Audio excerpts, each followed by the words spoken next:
Wide receivers, who he's starting. One of them we mentioned earlier, Yep. who was not spotted at practice.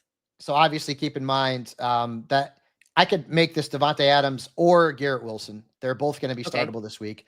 But Adams has started to get hot. 43.5 combined points in his last 2 games, and he's seen 23 targets in those games. So he and Aaron Rodgers have certainly rekindled that fantasy magic they had together in Green Bay. Now you got the Jags, 4th most points per game allowed to wide receivers, including the 4th most points per game allowed to the perimeter. So Adams and Garrett Wilson, despite their inconsistencies throughout the course of the year, are very good plays. And the same goes for DJ Moore.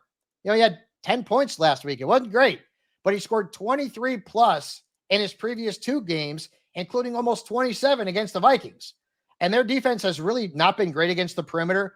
3rd most points per game allowed since week 7. So DJ Moore is a fantasy starter. Yep. Who he's sitting at wide receiver. Yeah, Michael Pittman Jr., I'd said that he is Anthony Richardson's number 1 in terms of first read rate, but he's not been good. I mean, he's failed to finish with double digits in all but one of his last 6 games. He's averaging fewer than 10 points per game on the season.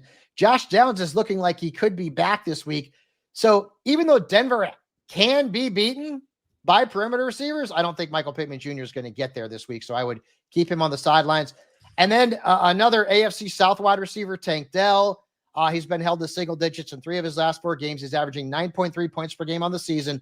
Really a disappointment, especially when Stephon Diggs went down. We thought we'd get more Tank, and we have not. He's got the Dolphins this week. They've allowed the 4th fewest points per game to the receiver position. Unless you are in dire straits, Tank Dell should be on the bench.